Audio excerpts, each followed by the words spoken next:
It's Saturday, May 9th. No, June 9th. June! Holy crap, I'm putting us a month behind. June 9th, 2018. Should know that, seeing as it's the start of E3. And so we're going to talk about EA. I'm going to grade. At the end, I'll give it a grade. And this is a little bit of reaction video. So I watched this whole thing, hour and 20 minutes. I'll just say I'm a little underwhelmed. Now, some of the stuff, I did a prediction video on this, and I thought, okay, stuff I want to see. Mass Effect game. We know that's not going to happen. Stuff we could see. Dragon Age. No, that didn't happen because Dragon Age is a BioWare thing. BioWare's working on Anthem. Stuff we probably will see. Battlefield 5, Anthem, FIFA, and Madden. Yes, all those were there and accounted for. So they start off the show with Battlefield 5. They talk about no loot boxes and no preview packs or something like that, whatever that supposedly that means. So obviously they are going to go away. EA is trying very hard to get away from that now. Even I think the CEO came out at some point and said, we're not going to do loot boxes that affect competitive balance and multiplayer. Genius. That was something you should have known from the start. And the only reason you know it now is because you screwed up on Battlefront 2. But you should have known it from the start. Affecting competitive balance in an online game with being able to pay to win is never going to go over well, except with, the rich people. They're fine with it. But people like the rest of us who don't have that kind of money to spend, it doesn't go over well. And EA should have known that. But EA was thinking more about the shareholder. But they have learned their lesson. And they have said, if we have loot boxes or anything like that, it will be more for cosmetic. Which I'm fine with. You want to if you want to specialize what your, character looks like, I'm good with that. I'm good with paying a little extra because they always give you enough in-game choices you can make it look how you want. But if you want to spend a couple of bucks on something that specializes it to your liking, why not? As long as it doesn't affect the end of the game, as long as it doesn't affect competitive balance, as long as it doesn't affect any of those things, then I'm fine with it. So they talked about a Royale mode in Battlefield 5. Of course, they said, we'll go into more of that later in the summer. They said it's going to be different than everybody else's. Well, at this point, all the Battle Royale modes are starting to look the same, so I don't know how much different. And then there's something like the Nordless War Story that they're going to talk about more on Xbox or on Microsoft's tomorrow. So, underwhelming. Just kind of showed a trailer and maybe a little bit of whatever. That was what they started with, was Battlefield 5. I will say this, the crowd was pretty lukewarm. They weren't really into it at all. It's like, the host and all the other people were doing their best. But the crowd there was not a lot of cheers. And I think that the biggest pop might have been for Obi-Wan Kenobi being announced at one point in Battlefront 2 as a, as a playable character. The next game they talked about was FIFA 19. Once again, not really a big pop for it. It's just, they talked a lot about FIFA 19, which will release September 28th of this year. They had the UEFA trophy up there, which, if you're if you're a European football fan, that's a big deal for that trophy to be there. For me, I'm not into European football, so that trophy that's really the first time I think I even acknowledged that it existed. The only trophy I really know about in FIFA is the World Cup. I know what that trophy looks like. If you showed me that trophy and didn't tell me what it was, I would know. The UEFA trophy, not as much. I know it now, but then I wouldn't have. So they talked a little bit about their World Cup expansion for FIFA 18. They talked a little bit about what the gameplay is going to be like they've improved the gameplay. Well, you better improve the gameplay. So they talked a little bit about improving the gameplay for 19. But, they didn't do a lot of mentioning of loot boxes at that point.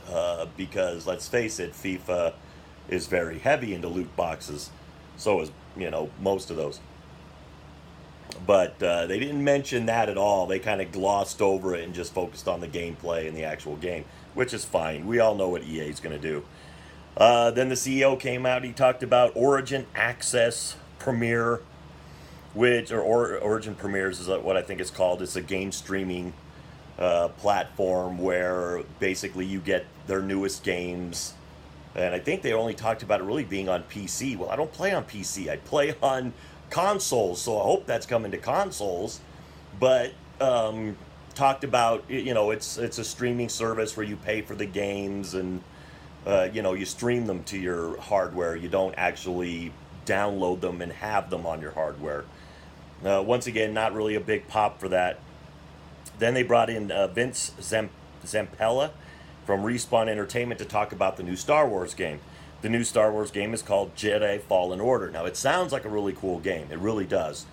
It takes place between episodes 3 and 4, and it takes place during the dark times for the Jedi, basically when they were all being hunted. So you're going to play as a Jedi in that era in between episodes 3, which was, I think, Revenge of the Sith, and episode 4, which is A New Hope. So you'll get to play into that, and that'll be out holiday of 2019. Year and a half away, basically. Well, a year and 3 months, 4 months away. But it sounds cool. They didn't show any gameplay. They didn't show a trailer. They showed nothing. Just the guy kind of talking about it a little bit. It sounds cool. I'll be interested to see more on that. I bet you next E3 we'll see a ton. I'm sure we'll see a little bit more as the year goes on. Then the next thing they talked about was Battlefront 2. More keep the Star Wars thing rolling. Admitted they did come out, and this is something I wouldn't think you would do at a press conference, but they admitted they've made mistakes, and so they are trying hard to get everybody back.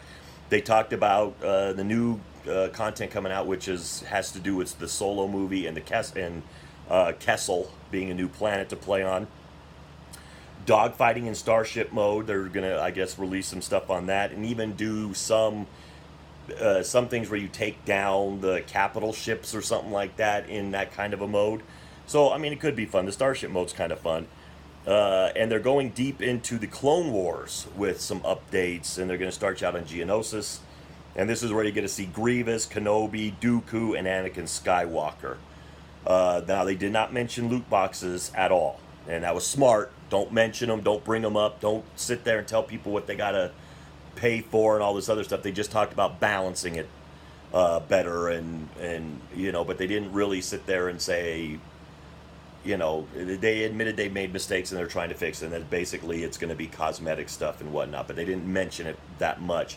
They kind of glossed over it real quick, which is smart. Don't dwell on it. It's already been a source of negativity for the company, so there's no reason to dwell on it. But you are going to get Anakin, Dooku, Kenobi, and Grievous to play as new playable characters. They didn't mention really if that was going to be a paid for or if it was going to be a free.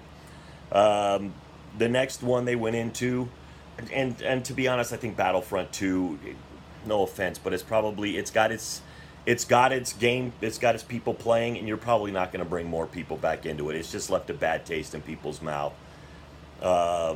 My opinion, focus on Battlefront 3 and do everything right the first time, and then see if you can't build up that goodwill again. But they are trying. They are trying to build the goodwill back in.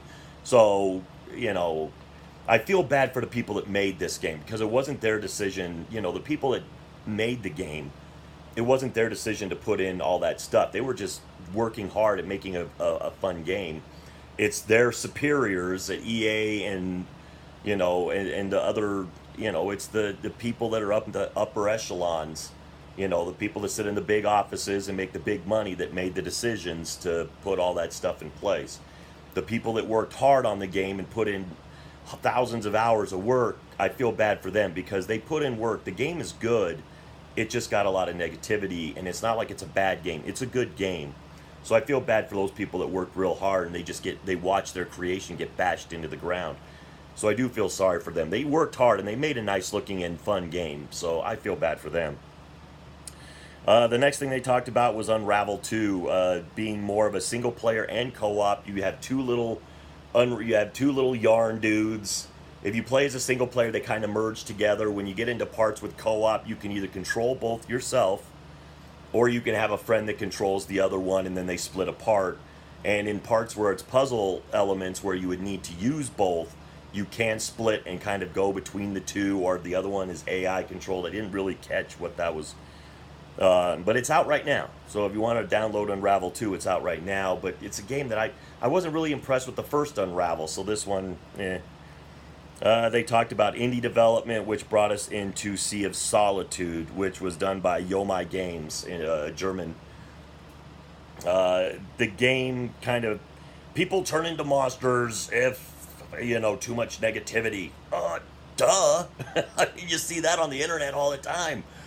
But I don't know. I looked at this game, and it's kind of a journey of this person called Kay that's going through tough times and is trying to basically go from being a monster into becoming human again. I looked at the gameplay, and I'm just going, I don't really understand it. I don't, is the monster outside of Kay that's roaming around, and is it a lot of different monsters, or is Kay the actual monster and she's fighting other monsters? It didn't, once again, I was underwhelmed by that as well. Just not my kind of game, but other people might have loved it. But it didn't get a big pop either. It really didn't. The next thing they showed, trailer for NBA Live 19. You guys can't compete with NBA 2K, but they're trying. The 2K series just kills them, but that's supposed to come out September 7th. It looks okay. They talked about Madden. They brought out the guy that won the Madden tournament. I could care less. No offense to him. I'm sure there are other people that watch the Madden tournament that knows who Young Kiv is. I don't. And they really just talked to him for 2 or 3 minutes, and that's it. I mean, I guess you know what you're going to get with Madden, so you don't really have to go too much into it. Now, EA's doing a Command and Conquer game. They showed a trailer of it. The trailer looks awesome. Then they showed the gameplay. It's a mobile game. It's a mobile RTS. If you love mobile RTSs, this might be fun. Command and Conquer Rivals. It's out now for, I think it's out now on Android in an pre-alpha mode, and you can download and try it now. But once again, if they would have done the gameplay from the trailer, if they would have based the gameplay on what the trailer looked like, the trailer looked awesome. But the gameplay just looks like a standard RTS on a mobile. Then, of course, that led us into Anthem. Anthem looks amazing. It really does. But Anthem is a co-op experience. If you don't want to play online with other people, there is a way to do it single-player mode, but they said it's hard. They want people to play co-op, which means I probably won't get it unless my friends get it. Then I'll play online with them. But it looks great. Looks great, looks fun. I hope my friends want to buy this because I'd really like to play this game. It looks like it'd be a lot of fun to play. I love the javelins. They look cool, and heavy customization. You can really make these things look like your own. You can really specialize to make it look and tailor it to what you want it to look like. They did mention there is paying for cosmetic content. It is in there, but they said all the content, there's no loot boxes. You know what you're going to buy when you put your money down. So that's good. It's like if you want to buy this skin because it looks awesome on your Javelin, that's what you're buying. That's what you're paying for. So once again, EA's learning. BioWare's in charge of this game, and EA is, they kind of learned their lesson and said, maybe we shouldn't do anything competitive. And it's like if we are going to do loot box, if the game is popular, people will buy this stuff to make their Javelins look unique. But the gameplay looked cool. They talk about the game's going to come out February 22nd of next year. So it's less than a year away. It's about 8 months away. So it's close. I probably won't get it just because unless my friends get it, there's no... they said solo mode is very tough. So I'm the easy gamer. And it's like, I cannot... It's like if it's going to be too tough, I won't have the time to really get good at it. So... So to grade it, I give it a C. I really do. There was average. It showed some stuff that, it just wasn't, I don't know. It was probably a C minus. The crowd wasn't in it. Nobody was really, they showed Anthem is really what saved it because Anthem looked cool. Anthem looked like it, but everything else was predictable. Nothing popped. Nothing made anybody jump out of their seats. So I'd say C minus. Kind of disappointing way to start off E3, but Anthem brought him back. Anthem looks really cool. So I think EA, the new announcements that they had, of course, was, SOS, which is Sea of Solitude. And I get that, it's like you got to get it. You're trying to rescue yourself or rescue K or whatever, and to get a rescue, you do SOS. So, when you're in trouble, you put out an SOS. So that's kind of where that comes from. Sea of Solitude. This person feels like they're alone in the world, but they really just didn't show, other than that one new IP. Anthem we've known about for a while. So it was a little bit on the disappointing side. It just didn't, I would have loved to have seen something more of like I said, Jedi Fallen Order sounds cool, but we saw nothing of it. And Anthem looks awesome, and we saw a lot of that. But those are the two things that really saved their press conference. FIFA didn't do nothing, Madden didn't do nothing, Battlefield 5 really didn't reveal anything other than saying, oh, we have a Royale mode. You and everybody else that's doing FPSs right now, everybody's putting Battle Royale modes in their games. They're trying to capitalize on all this. So, Unravel 2, not my game. Trailer for NBA Live 19, the mobile game, which is Command and Conquer, which the trailer was amazing, the game not as much, but if you love RTSs, I'm guessing it's going to be a solid game based around one missile going back and forth on who controls it. The missile launches, 2 hits, destroys your base. That's kind of a very simplified version of what Command and Conquer Rivals is. But overall, I'll give it a C-. It gets a passing grade only because the future of Jedi Fallen Order could be really cool. And Anthem looked amazing, but everything else just kind of, in my opinion, just kind of fell flat. And the crowd definitely wasn't into it. The crowd was just lukewarm at best, and it really was. The crowd just never really ever got involved in. These are probably, a lot of these people are EA supporters, but there was nothing. There was no pop. There was no excitement. It just felt just very bland and heavy, and EA did nothing to really make everybody explode. And maybe it's just because people just don't trust EA right now. And it's hard to get excited because Jedi Fallen Order, you think to yourself, sounds like a really cool game. But how weighed down is it going to be with, microtransactions?